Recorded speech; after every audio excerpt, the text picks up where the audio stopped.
Assalamualaikum warahmatullahi wabarakatuh.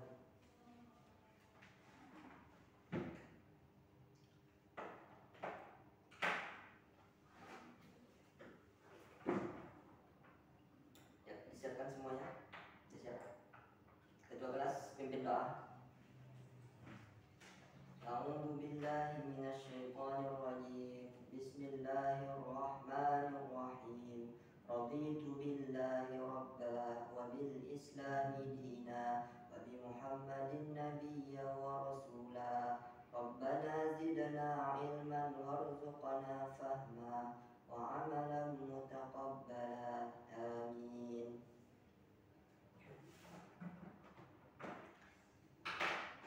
Bismillahirrahmanirrahim. Assalamualaikum warahmatullahi wabarakatuh.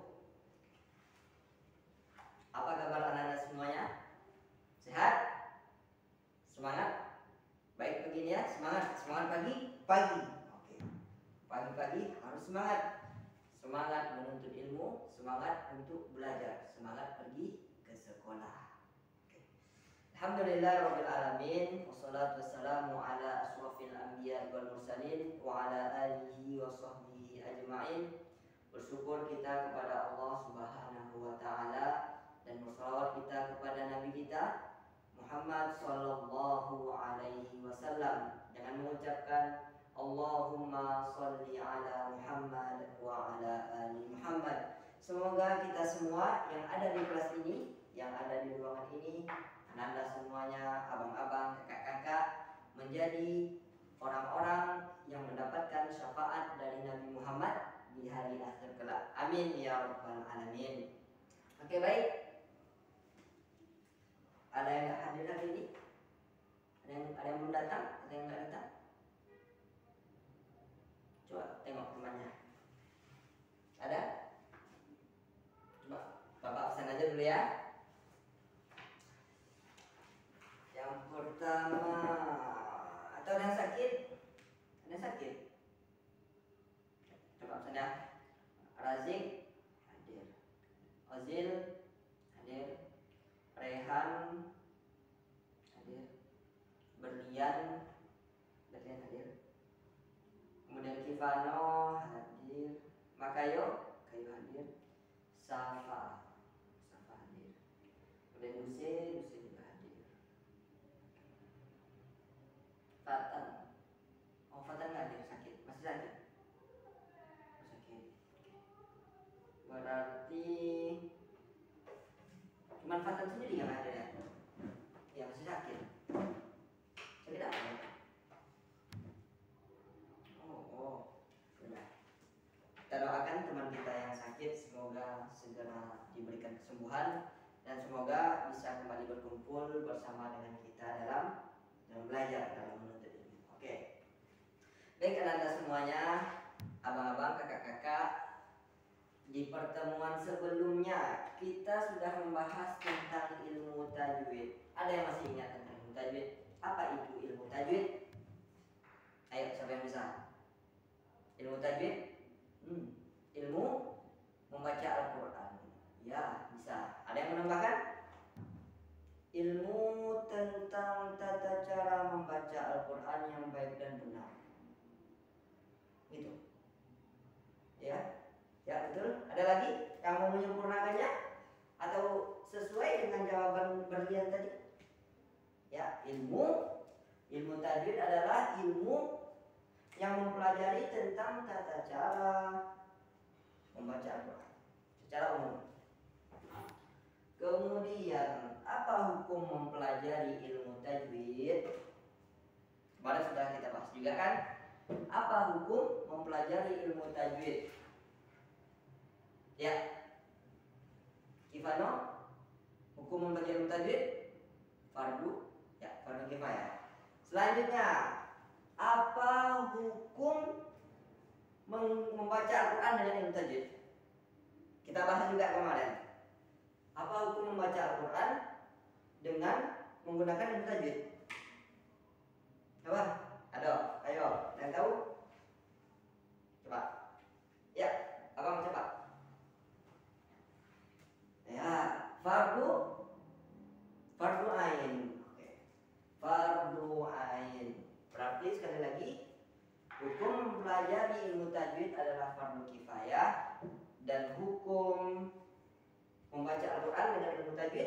fardu ain. Oke, baik. Di pertemuan hari ini akan kita lanjutkan ke materi selanjutnya. Kira-kira apa materi kita hari ini?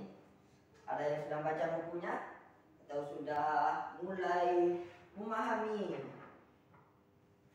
tentang urutan-urutan dalam belajar Al-Quran ini? Ayo. Nah, hari ini kita akan masuk ke hukum nun mati atau tanwin. Hukum nun mati dan tanwin. Nun mati dan tanwin. Oke. Hukum nun mati dan tanwin. Coba, ada berapa hukum nun mati dan tanwin? Ayo, ada berapa? Berapa? 4. Ada jawaban yang lain? 5. 5, yakin 5? Yakin bang 5? Oke, 5. Selanjutnya ada jawaban yang lain? Atau mungkin 3? Atau mungkin ada 6? Atau lebih daripada itu? Karena nun matinya banyak. Ayo, ada berapa? Ada yang tahu? Ayo. Gak ada yang jawab? Oke, berarti jawabannya antara 4 dan 5 tadi. Oke, sekarang kita bahas hukum nun mati dan tanwin. Yang pertama, langsung saja kita masuk. Yang pertama, ya ikhfa. Yang pertama, ikhfa. Ada berapa huruf ikhfa? Siapa yang tahu? Huruf ikhfa ada? Ada? Gak ada yang tahu? Huruf ikhfa ada 15. Huruf ikhfa ada 15. Apa aja? Ta, ta, jim, dal, zal, zai, sin, shin, sod, dot, to, zo, fa, ko, ka. Oke, ingat 15. Sekali lagi kita ulang yuk. Ta, ta, jim, dal, zal, zai, sin, shin, sod, dot, to, zo, fa, ko, ka. Oke, ingat-ingat ya. Ada berapa tadi huruf ikhfa, Bang? Ada berapa? 15. Apa jawabnya? Belum hafal. Bisa dihafal ya. Sekarang kita jelaskan secara umum aja dulu. Apa pengertian ikhfa secara bahasa? Betul. Samar-samar. Samar-samar. Secara istilah? Ya Kak, apa?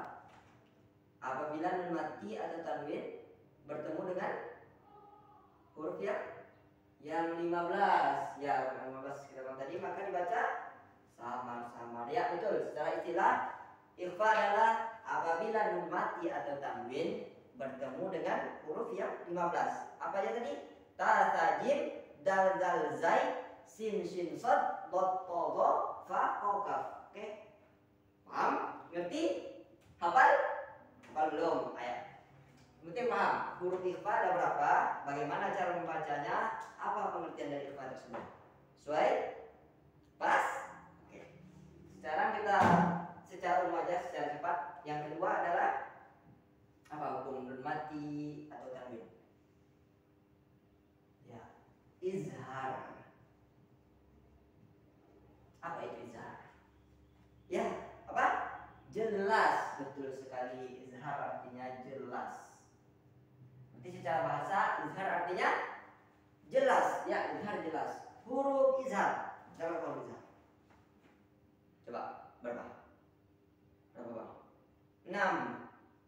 6. 6 ke 5. Nah, ada yang jawab 5. Coba yang jawab 6 angkat tangan, yang jawab 5 angkat tangan. Yang jawab 6. Banyak yang jawab 5. Abang 5. Oke 5. Jawaban yang lain 4? Gak ada ya, berarti 6 dan 5. Oke, huruf izhar ada 6. Apa aja huruf izhar?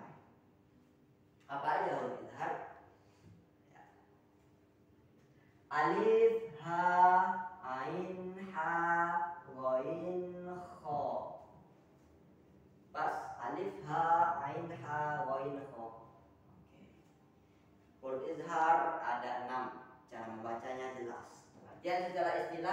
Apabila nun mati atau tanwin bertemu dengan huruf yang enam, alif, ha, ain, ha, ghain, kha, maka dibaca jelas. Tidak dibaca jelas, tidak dengung, tidak berdengung. Oke, kita lanjut secara umum saja dulu. Untuk contoh-contohnya, untuk contoh dari ikhfa, untuk contoh dari izhar, nanti insya Allah kalau ada waktu atau di pertemuan selanjutnya akan kita jelaskan, akan kita terangkan dan akan Bapak beri tugas insya Allah ya. Kemudian yang ketiga adalah apa? Ya, iqlab. Iqlab hurufnya ya 1. Kalau huruf sedikit ini gampang hafalnya kan? Iya. Apa huruf iqlab itu? Ya ba. Huruf iqlab cuma 1. Apa? Ba. Cara membacanya? Ya nun apa? Di sedikit diapain ke mim. Kalau secara bahasa iqlab berarti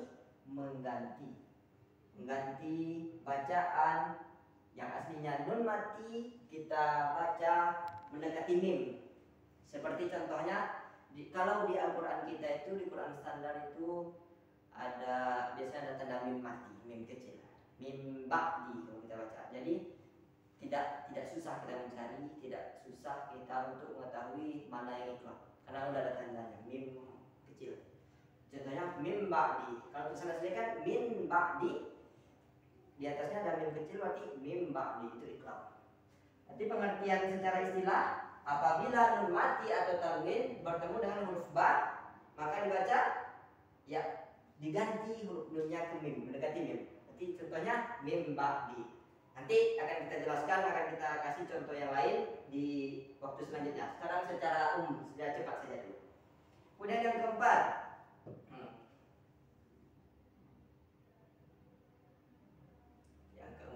ada apa? Idgham. Idgham bi gunnah. Oke, bi gunnah. Apa pengertian idgham bi gunnah? Idgham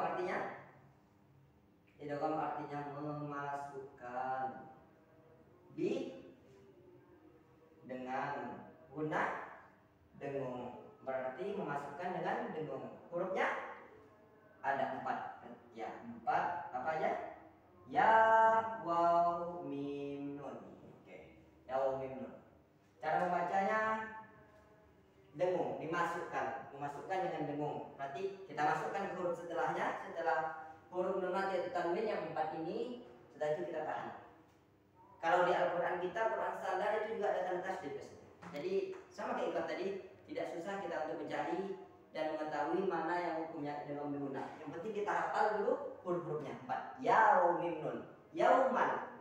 Mudahnya yauman kita ya. Selanjutnya yang terakhir berarti ada 5. Idgham diguna udah, apa lagi? Idgham bila gunnah, betul. Idgham bila gunnah. Apa bedanya? Pak? Apa beda? Ya, lila. Ya, cuma lila sini. La artinya belajar kan la, ada na'am, ada la. Artinya tidak. Berarti kalau dengan guna memasukkan dengan dengung, kalau bila guna memasukkan dengan tidak dengung, la tidak dengung. Berarti tidak kita tahan, memasukkan tapi tidak kita dengungkan, tidak kita tahan. Hurufnya ada 2. Apa? Ya, lam dan ro. Juga huruf idgham bila guna ini di Al-Qur'an juga sudah ada tanda tasydidnya.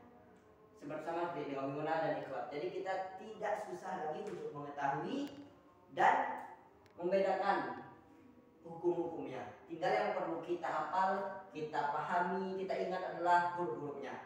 Jadi tidak keliru nanti dalam kita membaca Al-Qur'an. Baik, dikarenakan waktu kita tinggal sedikit lagi, mungkin sebelum kita tutup ada yang belum paham atau ada yang belum ditanyakan? Silakan. Enggak ada? Pas ya? Berarti untuk pertemuan kali ini secara umum saja kita jelaskan secara umum. Di pertemuan selanjutnya berarti kita kasih contoh kita jelaskan secara rinci dan kita bahas mana yang mungkin belum terlalu paham Anda semuanya. Oke? Oke, dikarenakan waktu kita sudah habis, ketua kelas silahkan pimpin doa kafaratul majelis. Subhanakallahumma wa bihamdika asyhadu an la ilaha illa anta astaghfiruka wa atubu ilaik.